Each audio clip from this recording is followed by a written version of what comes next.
sunshine in my soul today. Number 470.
Number 290.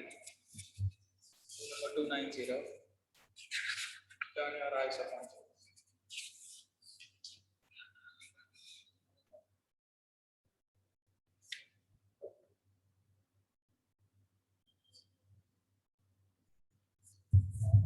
We'll sing another song. We'll use hymn number 286. Wonderful Words of Life.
morning and happy Sabbath, one and all. And when you stand praying, if you hold anything against anyone, forgive them so that your Father in heaven may forgive your sins. With this wonderful thought, I would like to welcome each one of you for the Sabbath School program. In starting, let us all stand and sing hymn number 12 as our opening song. Hymn number 12.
For our scripture reading, let's all turn our Bibles to Matthew chapter 18, verse 21 and 22.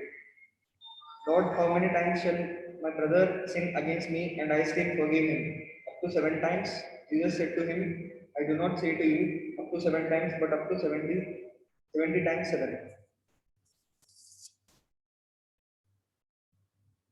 For our opening prayer, I request Principal Sir to lead us in prayer.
Can report. Hookman's two miracles. I worked as a hookman on constructions projects in Mongolia. When an apartment was under construction, a tall crane used a big metal hook to lift building materials and swing them over to me. Waiting on a high wall, I took the building materials off the hook. One day I was nearly finished unhooking a load on the third floor when the hook abruptly moved. I took a big stick and tried to push the hook back into place, but the hook came back and hit me hard, knocking me off the wall. I remember hitting the ground 3 floors below. Then I lost consciousness. The nearest hospital was far away, so a physician rushed to the construction site. Sometime later in the afternoon, I woke up and learned that my leg was broken and my spinal cord has been injured. We cannot take you to the hospital because of your injuries, the physician told me. At that time, Mongolia was not as developed as it is now. and the country lacked good medical equipment. The physician didn't know how exactly what had happened to me. He said my back was broken, but that was all he knew. I lay paralyzed in bed for 2 years. I could not move. During that time, several foreigners visited my town. I didn't know it at the time, but now I know that they were missionaries spreading the gospel. I have 8 children, and the eldest was in the 8th grade. All of my children went to the foreigners' meeting. Although we were not religious people, I never forbade them from going. My children brought the foreigners to my home. At the time, I didn't understand what was happening, but now I know they were praying for me. Because of their prayers, I was healed quite quickly. I grew stronger and started physical therapy. I put bars and ropes above my bed and started exercising. Lifting my head hurt at first, but my children's prayers worked. Soon I was hobbling with a cane. My children became very active in the Seventh day Adventists and liked singing there. I enjoyed Sabbath worship services as well. As I studied the Bible, my life began to change. I used to drink a lot, but now I stopped drinking. It was a big change. I wanted to be faithful to God. My wife and I were baptized and joined the Adventist church. Several years after regaining the ability to walk, I started suffering pain in both legs. Fear setting in. I worried that I might become paralyzed again. After a medical checkup, the physician looked grim. You have to undergo surgery, but it will be risky, he said. He explained that my spine was damaged and required medical attention. My family was asked to sign a waiver releasing the hospital from any responsibility if the operation went awry. My wife and I prayed a lot. The church pastor prayed for me. I think that the surgery was successful because of those prayers. Even the surgery wounds healed quickly. I was allowed to go home after just a week. Today I am well and healthy. My family is Christian and we want our friends to become Christians too. We invite them to our church and some have come. But none of my friends have given their hearts to Jesus. I'm not worried because I believe that God can reach them. After all, God reached me on my sick bed. My job is to invite, and the Holy Spirit's job is to convict. I have invited more friends recently to church. I hope that they will come. Thank you for your studying Sabbath offering this quarter that will help open an Adventist lifestyle center in Mongolia's capital, Ulaanbaatar, where people can receive support to stop drinking, and learn to make other important lifestyle decisions.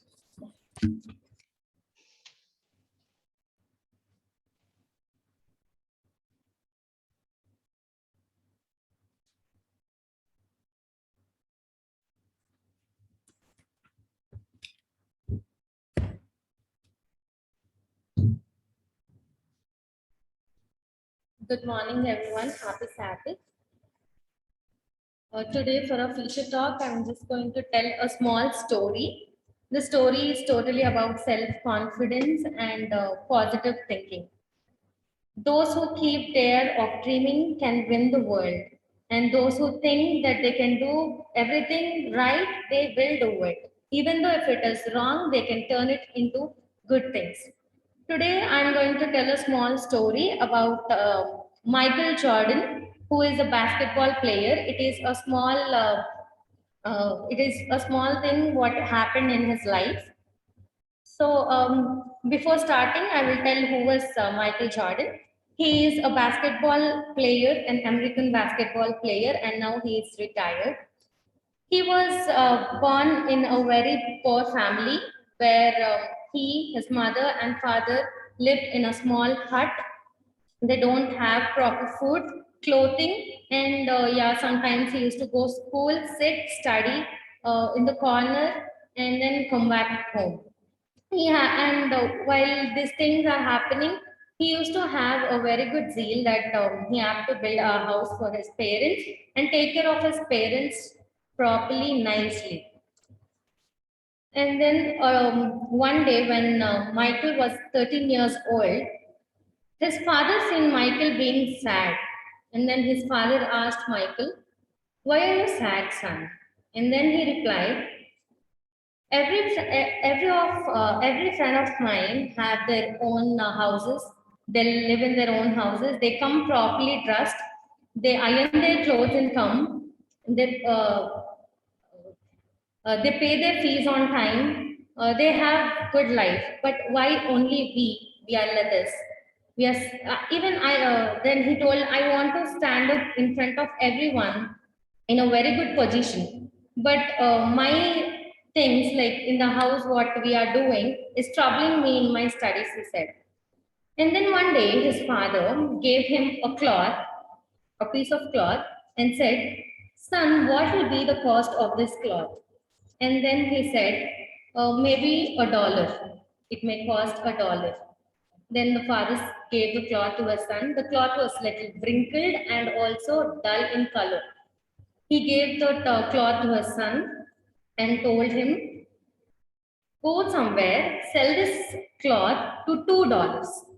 Then the son never asked father, this is so wrinkled, this is dull. How can I sell it to $2 when it costs only $1? He never asked anything. He took the cloth, he washed it properly, he dried it, and then because they don't have any machines to iron the cloth, he folded the cloth properly and put under a bunch of few clothes. And then the next day he went, he took the cloth, and the cloth was straightened properly. It is bright now. He went to the market and he sold the cloth for $2. He came home happily running to his father and said, Father, I completed the task what you gave me. I sold it to $2. When the father was happy, hugged him. And the next day, again he came with another piece of cloth, which is also wrinkled and dull. He gave the cloth and then he said, son, now this cloth, sell it for $20. Son was surprised. Cloth which has cost $1, father is telling him to sell it to $20. And then again, but then he never asked father why he's doing all this.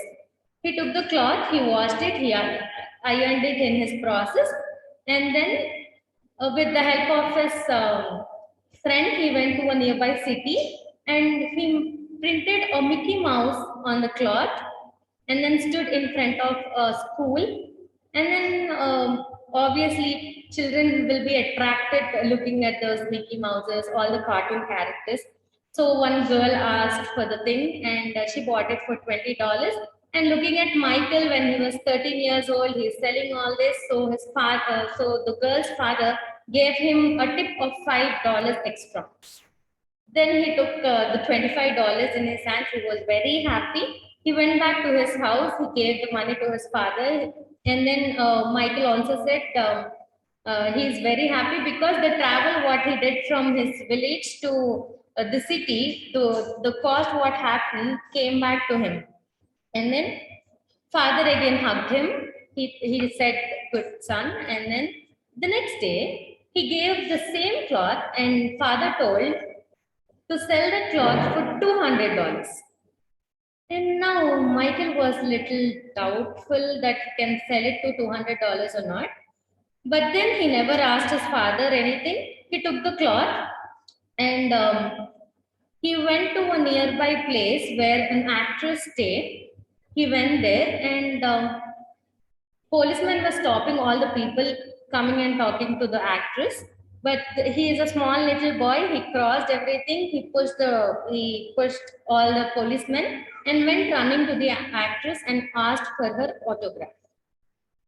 Because he's a small boy, she showed pity on him, and then she gave her autograph on the cloth, and she gave back. He took that cloth with the autograph and then he went to the market again. And now this cost, because of the autograph, what is there on the cloth, one man came, he took that cloth and he paid $200. Then again happily he went home. He told father, Father, I again completed my task. I made it. I bought $200 with the same cloth what you gave me before. And then father said, son, everything is possible when you think positive. You never asked me why you're giving me such a cloth which is worth $1, and how can I sell it to $200? You have faith, you have trust in yourself that you can do it, and you made it. So, because that's why always think big and positive, your path will become automatically positive. God kept every one of us in a very top position. He wants us to grow in His works, and He wants us to be positive minded always. Yeah, as humans, we think negative too, but have trust in God, have that positivity in mind, and will achieve whatever comes on our way. If we see in Corinthians, 2 Corinthians 16, 4th chapter, 16th verse, 16, 17, 18, it says, therefore we do not lose heart, even though our outward man is perishing, yet inward man is being rewarded by day and night. For our life afflicted, which is but for a moment, is working for as far as more exceeding an external weight of glory. While we do not look at the things which are seen, but at the things which are not seen. For the things which are seen are temporary, but the things which are not seen are external.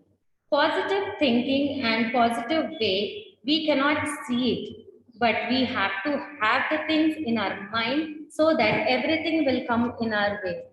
Have trust in God. Thank you.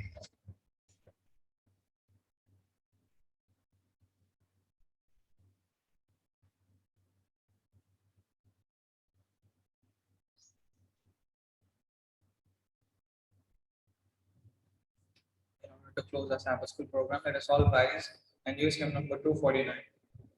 Praise Him, praise Him. Hymn number 249 as our closing song. Meanwhile, the Sabbath school offerings will be the shall you rise?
Sabbath School Department. I'd like to take this opportunity to thank Ms. C and Darina for taking part in the Sabbath School program. There is now separate for our classes. As we all know, we have begun a new quarter. This will be the last quarter for this year. And we're going to study the book of economy. And interestingly enough, even the youth are going to study the book of economy. An English class will be taken by Power Taylor Research by Mrs. Priscilla Daniel. Telugu class will be taken by Mr. Karnataka. Youth class will have a discussion.